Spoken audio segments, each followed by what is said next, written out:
শুরু করে দিয়েছি ব্লগ। আজকে আমরা সরস্বতী ঠাকুর কিনতে এসছি। আমাদের সরস্বতী ঠাকুরটা কেনা হয়ে গেছে।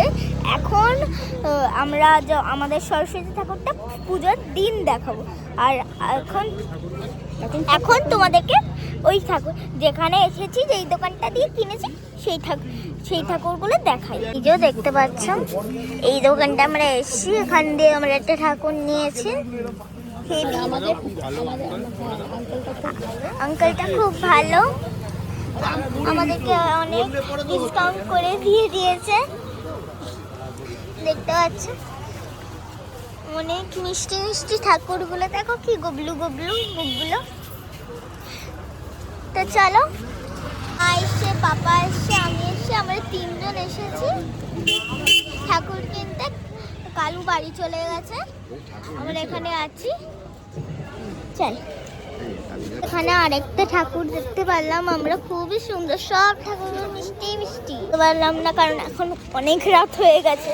টোটালি কটা বাজে দাঁড়ো দেখতে দাও, এখন টোটালি 12টা বেজে গেছে। আমরা এসেছি, ওর জন্য সব দোকান বন্ধ হয়েছে, তাও আমরা খুবই একটা মিষ্টি ঠাকুর পেয়ে গেছি। তুমি ধরে নাও ঠাকুর। হ্যাঁ দাঁড়াও, ধরে নিয়ে তুমি নাও।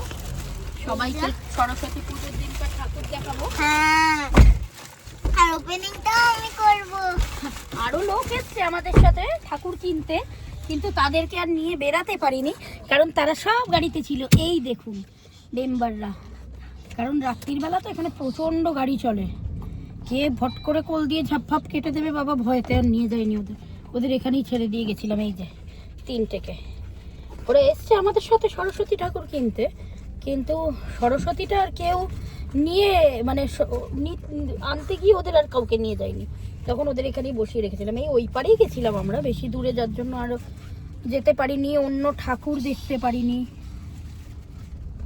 এই যে আমাদের এবার হয়ে গেল, আমরা নিয়ে নিলাম ঠাকুর ভট করে। কোনো ঠাকুর নেবার কোনো মানে এখন আমাদের ইয়েই ছিল না, কিন্তু তাও আমরা নিয়ে নিলাম ভট করে।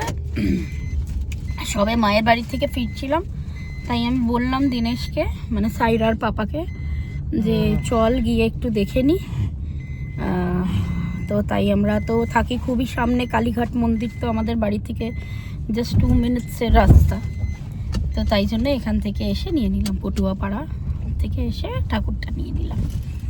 ঠিক আছে, তাহলে সবাইকে bye bye, good night, tata, শুভরাত্রি। এনিন তো টাটা, বাই বাই, আবার সরস্বতী পুজোর দিন দেখা হবে। টাটা।